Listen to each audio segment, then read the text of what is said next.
रक्षाबंधन सण म्हणजे बहीण भावाच्या प्रेमाच्या अतूट नात्याचा सण असतो आणि याच दरम्यान सह्याद्री फाउंडेशनच्या वतीनं एक राखी आपल्या सैनिकांसाठी असा महत्त्वपूर्ण उपक्रम राबवत बोरावणी मुस्ती आणि अन्य शाळांमधून या उपक्रमास मोठा प्रतिसाद मिळालाय।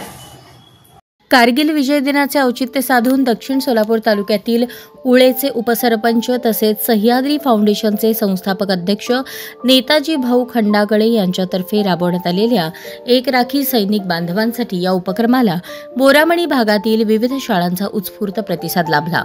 या उपक्रमांतर्गत विद्यार्थिनींनी स्वतः बनवलेल्या राख्या सीमेवर देशाच्या सेवेसाठी तैनात असलेल्या सैनिकांना पाठवण्यात आल्या। या उपक्रमात जिल्हा परिषद शाळा बक्षी हिप्परगा दोड्डी मुळेगाव पिंजारवाडी बोरामणी वडजी वडजीतांडा कासेगाव उळे सांगदरी उळेवाडी वरळेगाव मुस्ती तसेच शक्ती प्राथमिक आश्रम शाळा मुळेगाव तांडा श्रीपतराव सोनटक्के हायस्कूल तांदुळवाडी डीएन गायकवाड प्रशाला बक्षी हिप्परगा अनंतराव देवकते प्रशाला वडजी बसवेश्वर हायस्कूल मुस्ती शारदा निकेतन विद्यालय आणि स्प्रिंगफील्ड नॅशनल स्कूल उळे या शाळेतील विद्यार्थिनींचा उल्लेखनीय सहभाग झाला। सर्व संकलित राख्या 15व्या battalion the Maratha life infantry तुकडीस सुपूर्द केल्या।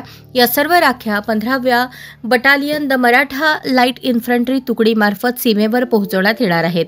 यावेळी कर्नल जितीन थॉमस, सुभेदार संभाजी मोरे, सुभेदार उत्तम पाटील, सुभेदार संतोष कोकरे, सुभेदार किशोर मापारी उपस्थित होते। सह्याद्री फाउंडेशनतर्फे एपीआय उमेश रोकडे, सचिव प्रतिभा खंडागळे, प्राध्यापक सविता नलावडे, मंजुश्री रोकडे आदी मान्यवर उपस्थित होते।